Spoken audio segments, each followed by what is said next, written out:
Hey, thank you for getting on. You're tuned into Journey Junction, and today we're going to talk about navigating between two opinions. Again, I'm your host, James T. Johnson Jr. You call me the coach, you call me Doc, you call me whatever you want. But today we want to talk about how we navigate through the landscape of duality, the feeling of being torn between two opinions. It's a mental crossroad that many of us encounter. So let us start the journey today by talking about it. Um, if I would go ahead and get this started, I would think about the the paralyzing effect that we get by indecisions. In other words, it's like a mental tug of war. Imagine forcing yourself to go through a pull from one side or the other when it comes to the decision making. The tension can leave us feeling stuck, unable to move forward or backwards, trapped in a state of uncertainty. I mean, I think that happens a lot where we're trying to make the right decision for ourselves, but we find ourselves tied in this. So it caused us to come into a place of stagnation. Time waits for no one. While we're busy contemplating, life moves on, and we might miss out on our golden opportunities or delay in our central decisions. And I think that says a lot for where we are now in life, where we are in our day-to-day activity, because we have so many things that are happening, and these things cause us to have limited options. And what I mean by limited is because we choose to make limitations in this.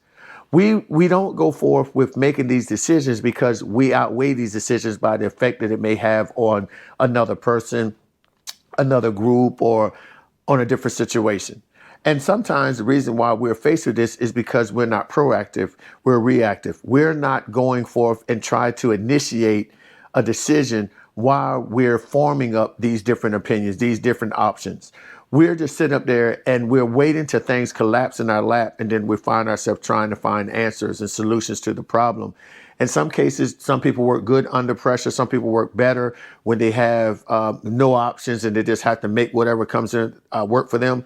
But I think that's the bad decision that we're making. I think it's becoming more problematic than anything else.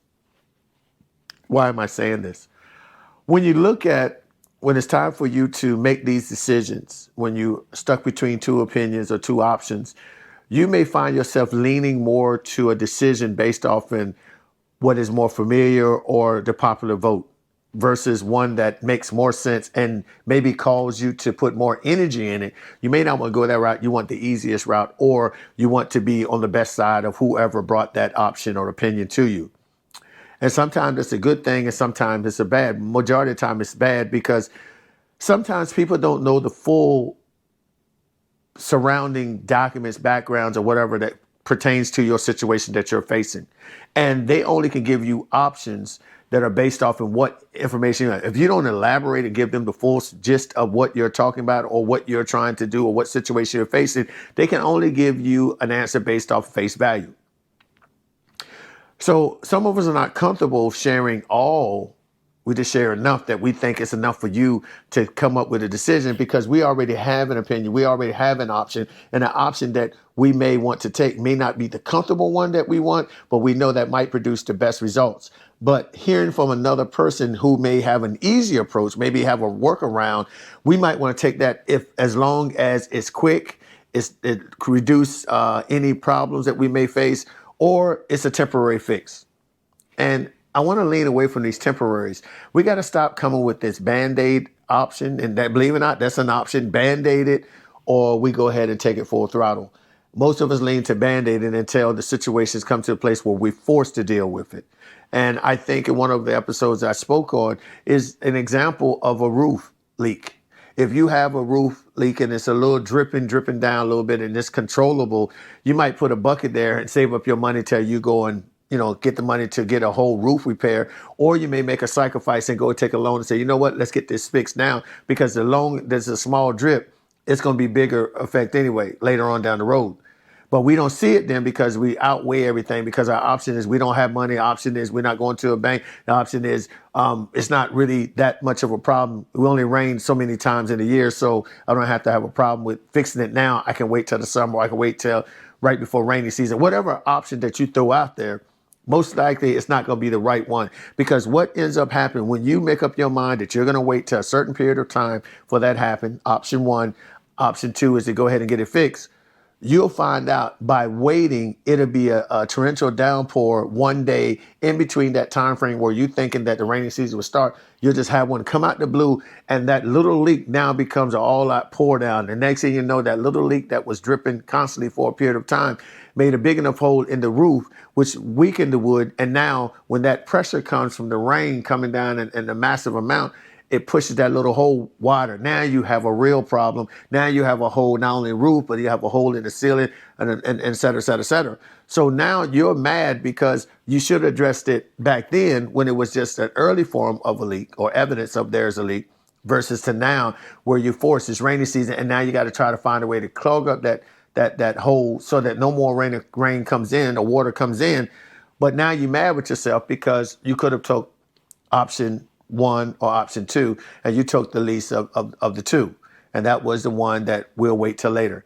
And I believe we do that in our life too. We look at the one with the least resistance and we run with that. And we found out later on that maybe if we had addressed it earlier, we wouldn't be in that place that we are now. So that's what I wanted to bring this about, is making those decisions. Look at the options, look at all options, and find one that works best for you. And don't look at the one that's easier all the time. Sometimes easier is right. I'm not knocking that. But sometimes the most difficult answer or the difficult decision requires a little more time. And it leads us to this part, knowing that whatever decision you make is going to cost something. It's going to cost your time, it's going to cost your effort, and it's going to cost some money in some cases. But majority of the time, if you take the time and analyze and work out through it, go through option 1, 2, and 3, maybe 4, then come up with the one that fits best to your budget and the ideas that you have and the concept you have. And then if that doesn't work, go and ask people questions, give them the full detail of what you're facing and see what they come up. You don't have to always hurry up and do something just because there's evidence of something negative happening. But you want to put in your mind that it's going to require you to address it eventually. And don't let eventually be taken away from you when it comes an absolute and right now moment. So, hey, I want to take this time to talk to you about being in between two opinions, two options, two decisions, and come with the one that works out for you.